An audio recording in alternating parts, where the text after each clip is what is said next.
Hi, up here in the corner, it's me talking about parts of a sentence. So our first part of this grammar portion of writing boot camp was the parts of speech. Now we're going to talk about the parts of a sentence. Here we go.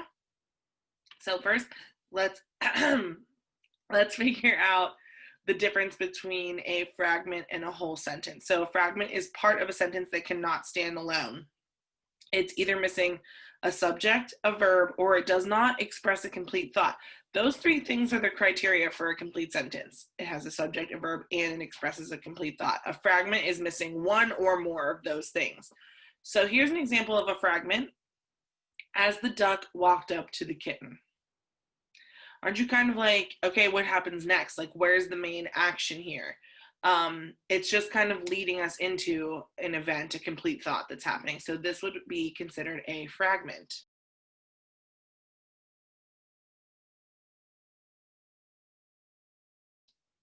So like I just said, the three things that make a sentence are a subject, a verb, and it expresses a complete thought. And this little monkey down here is having a complete thought, I guess.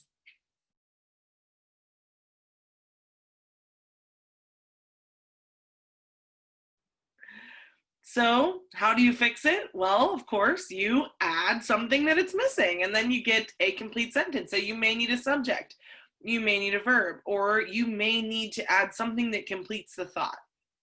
You could add this fragment to a complete sentence if you're not quite sure what to do with it because it's essential information, but we'll get to that later.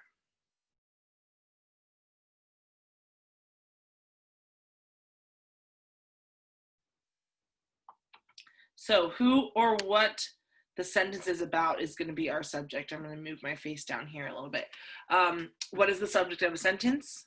Well, it's who or what the sentence is about. So here's some examples. During his biology lab, Tommy danced on the table. Okay, so the dancing is the action, and Tommy is who did this action. It's who did the dancing, Tommy. So if you had to choose who the subject of the sentence is, you would choose Tommy. You got it. A linking verb is going to connect the subject to something that is said about the subject. So let's take a look at this example. Ron's bathroom is a disaster. Bathroom is the subject, not Ron. So don't be confused. We're talking about the bathroom being a disaster, and Ron is just who owns the bathroom. Is connects the subject to something that is said about it. The bathroom is a disaster.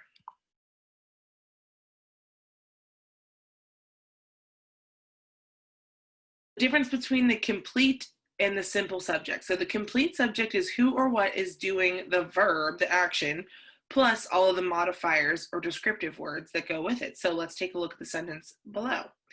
The big, hungry, green Martian grabbed a student from the back row. So the whole thing that I have underlined there is going to be the complete subject. Big, hungry, green, all describing Martian. And the action, of course, is grabbed. Martian grabbed the student from the back row.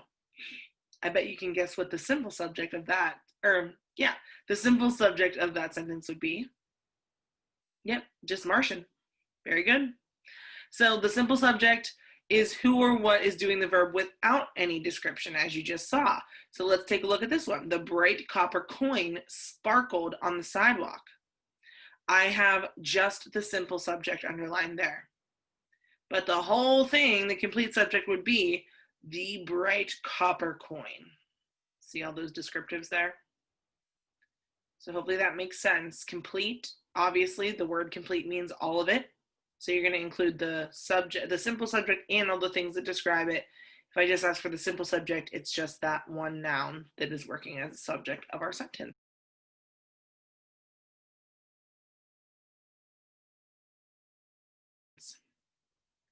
And here we go. The subject of a sentence tells whom or what the sentence is about. Subject complements are words that complete the meaning or action of verbs. A word that follows a linking verb and identifies or describes the subject is what the complement is going to be. So let's dig into that a little bit and see some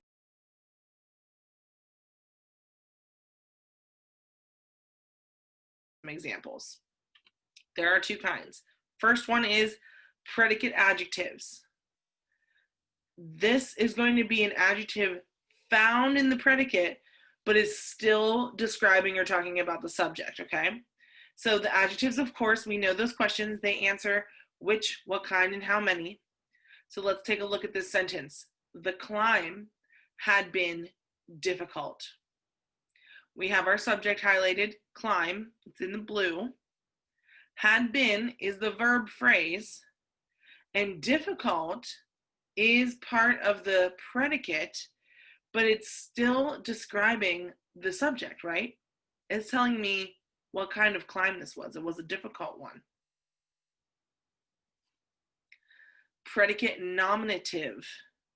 Now, noun and nominative, like those words kind of sound similar and almost spelled similar. So that's how you can remember exactly what a predicate nominative is. It's found in the predicate, end of the sentence, after the verb, and it's a noun or pronoun that identifies or renames or defines the subject. So I'm telling you that this thing, this person, place, or thing, is also something else. Like, take a look. Destination is technically a noun. So in this sentence, Mount Everest was their destination. Mount Everest is the subject, was is the verb, destination is the predicate nominative that renames the subject, Mount Everest. So destination is not describing Mount Everest, it's renaming it. Northwestern High School is my destination. Or Northwestern High School is my workplace. My workplace is Northwestern High School. You see how these two nouns are kind of working interchangeably, and those are the two hats that they're wearing in this sentence. So let's just review. Adjective, predicate adjective is further describing the subject. Predicate nominative is renaming or defining or identifying the subject. Okay. Object of a verb. Action verbs often require complements called direct objects and indirect objects. Hopefully this is another review for you. I'm like very confident that you went over this last year. So let's take a look at direct objects. It's a word or group of words that receives the action of an action verb. It answers the questions what or whom. So the climber caught the nylon rope. So we have our color coding again. The blue is the subject, climber, caught is the verb in green, and rope answers what was caught. So that is the direct object. You have to know, if you use a word like caught as the verb, you're going to want to know what was caught. So that's when we have to have a direct object in there. The direct object is a group of words or a word that receives the action of the verb. So the rope is receiving the action. It was caught. And who did it? The subject of the sentence, our climber.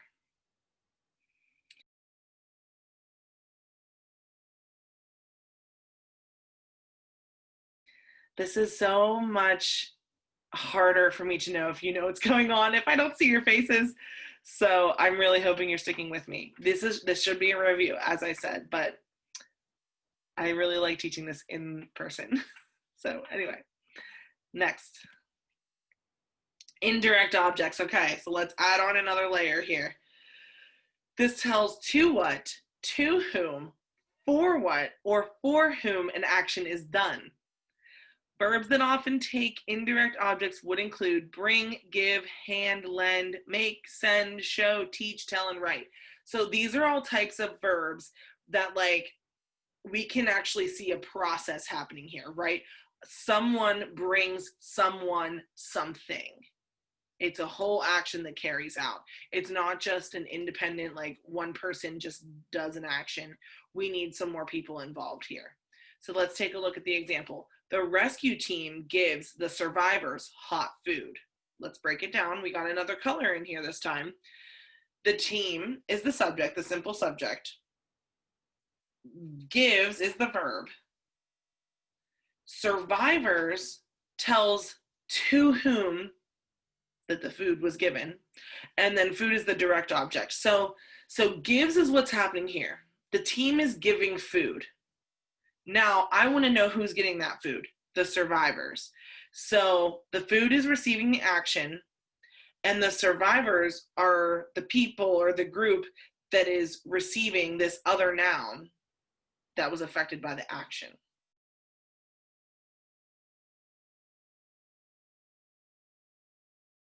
It's fine. If you're like, what in the world is she talking about? Pause it and read the slide again, and just like, you almost have to like play it out in your head with these kinds of things, because if I just have a bunch of sentences on a piece of paper and I'm asking you to identify direct and indirect objects, like, you're gonna have to slow down and walk through it, and that is totally fine.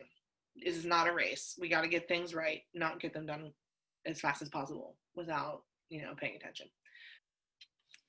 Okay, let's talk about the predicate.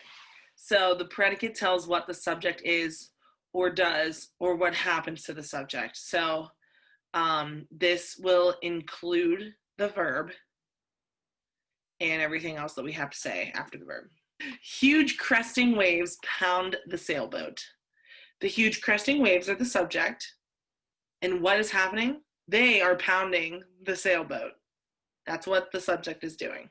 The basic parts of a sentence are the simple subject and the simple predicate.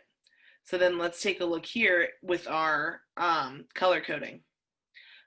I have in black the simple subject. Well, first let's read the sentence. The violent storm battered the sailboat. In black, we have the simple subject, storm. The and violent are describing the storm, but let's boil it down. Storm battered. The simple subject, simple predicate. We have the noun, we have the verb, boiled all the way down.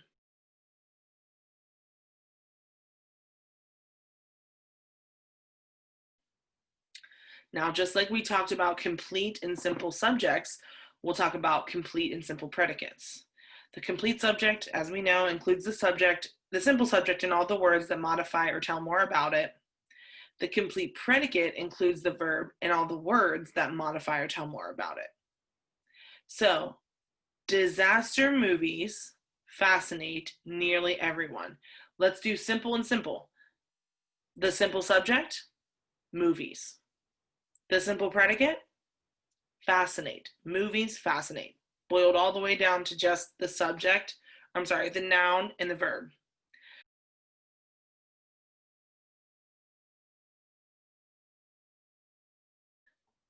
All right, now, this is the phrases part, and you just need to like maybe stand up and stretch, like take a beat, because we're about to really get into it. A phrase is a group of related words that acts as a single part of speech. So now we have groups of words that are functioning as a part of speech. Okay, all right, let's do it. There are many types of phrases, just like there are types of, or parts of speech. There are different types of phrases that fit into those parts of speech. Noun phrases, verb phrases, adjectival phrases, adverbial phrases, participle phrases, prepositional phrases, and absolute phrases. Whew.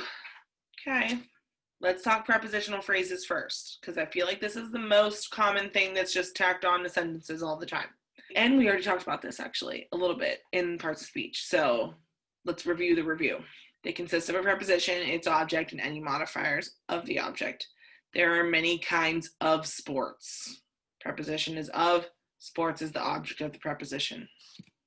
An adverb prepositional phrase is a group of words starting with the preposition that modifies the verb, an adjective, or another adverb. So see how this should be like ringing bells in your head. It is doing the job of the adverb, but it's a prep phrase that is now doing that job. Adverbs, of course, answer the questions how, when, where, and to what degree. So the Cape buffalo is the most dangerous of all big game. Of all big game is just telling us to what degree this buffalo is dangerous. You see? All right.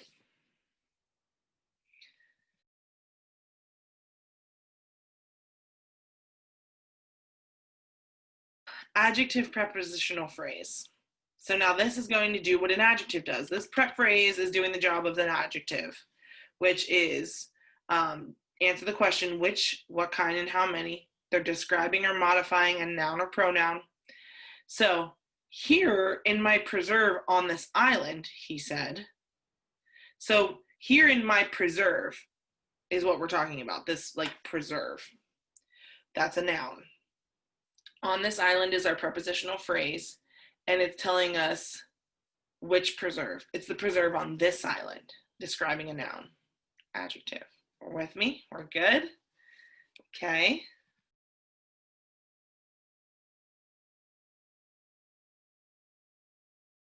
Positives and appositive phrases. So an appositive is a noun or pronoun that identifies or renames a noun or pronoun.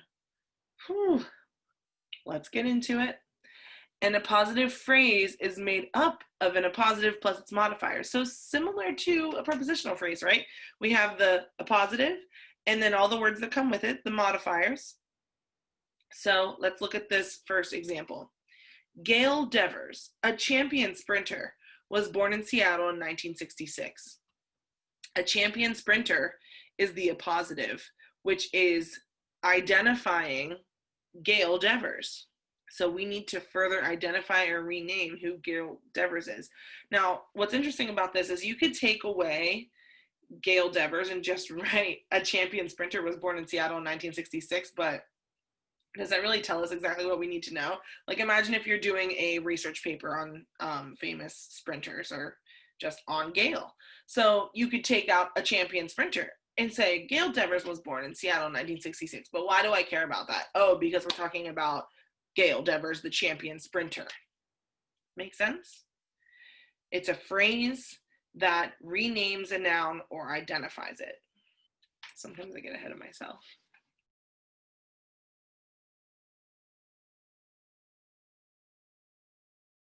All right, so let's talk essential and non-essential appositives. So like I was saying on the last slide, I needed to know some more information about Gail, but it's not essential because there is, I mean, technically, maybe there's more than one Gail Devers, but a champion sprinter needed to be there to tell me why I should care about Gail Devers.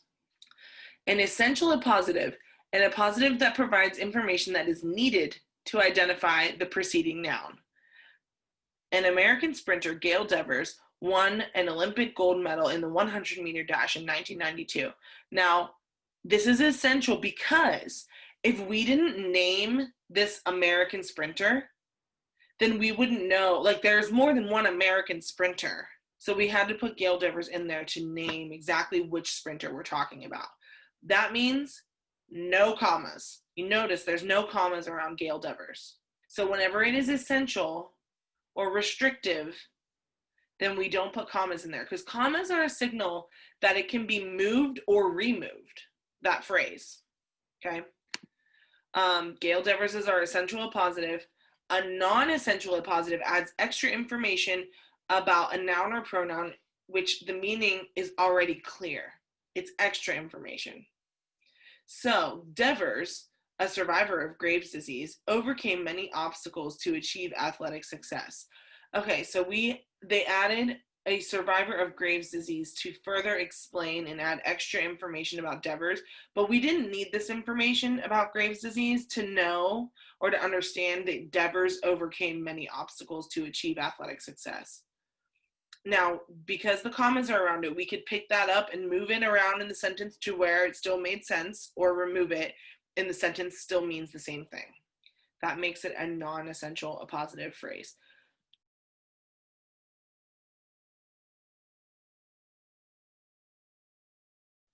Yeah, okay. I wanted to say one more thing before we go on. So another example that I use is, Northwestern has a million Millers, right? So I'm talking about Mr. Miller.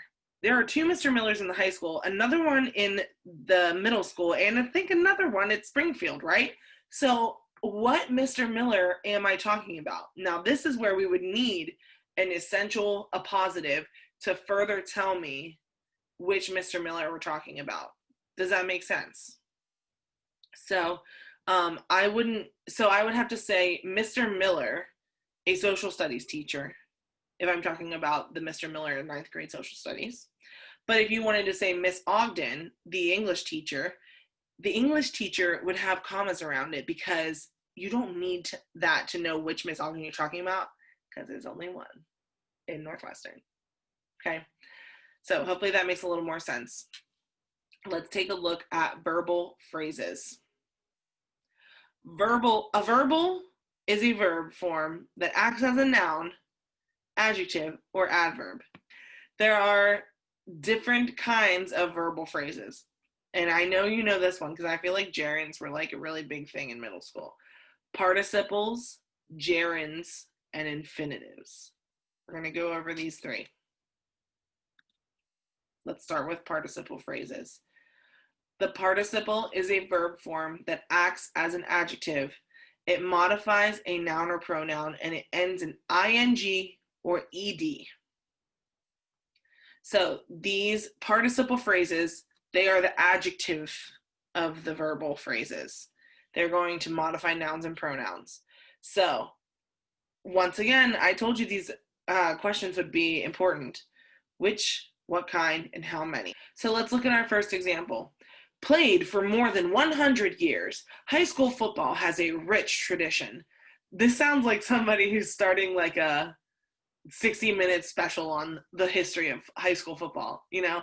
So, but the verb phrase right here starts with played, that's a participle, and the rest of it completes the participle phrase, and it is describing football.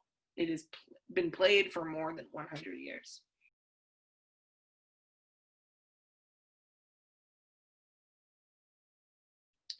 A gerund is a verb form that ends in ing and it acts as a noun. So our gerunds are putting on the hat that says I'm a noun. Okay? The gerund phrase consists of the gerund plus its modifiers. So you should be seeing a pattern here with the phrases: prepositional phrase, a preposition plus its modifiers, a participle phrase, participle and its modifiers. Okay? So he loves swimming. Now, swimming is automatic, like bing, bing, bing, action word is going off in my head, but that's not the main verb. He loves something, and that something is swimming. That's how we know it's a noun. Because couldn't you replace nouns with pronouns? So that's a really good test, actually. If you want to know if something is working or functioning as a noun, can you replace it with it or that or some form of a pronoun? He loves it. Okay, yeah, that makes sense. So he loves swimming. We know that that is a gerund and it is a verbal. So he loves swimming in the ocean is our verbal phrase, our gerund phrase.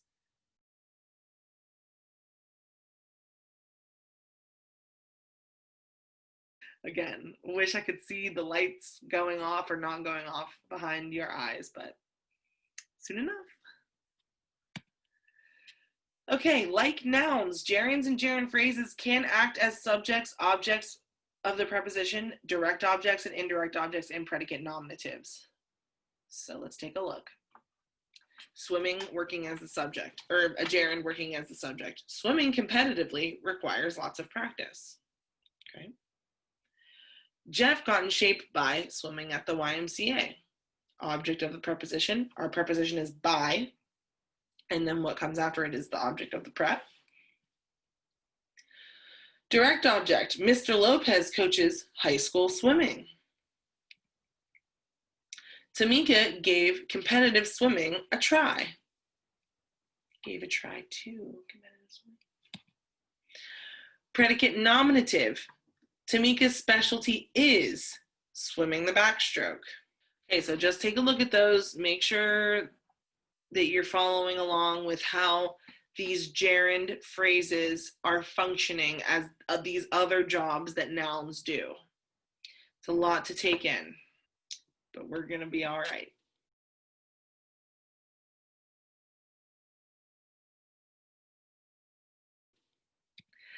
Okay, and our final verbal phrase is the infinitive phrase. An infinitive is really easy to spot because it's in its infinitive form. So it's a verb form, usually beginning with the word to, that can act as a noun, adjective, or adverb. Oh, great. Now infinitives do everything. So they consist of the infinitive plus its modifiers or complements. That's what an infinitive phrase is. Let's take a look at the infinitive acting as those three things. The noun.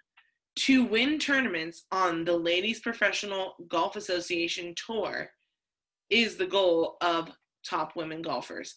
That whole part that's underlined is functioning as the noun, or AKA the subject of this sentence. And you can test it by replacing it with a pronoun, and that works. It is the goal of top women golfers, still makes sense. So that's our noun. How does it work as an adjective? Well, in 1998, Sae-Ri Pak became the youngest player to win the U.S. Women's Open Golf Championship. Describing that she's the youngest player, like it gives us further information. She was the youngest player to do something in particular, and it's this, describing which player she is.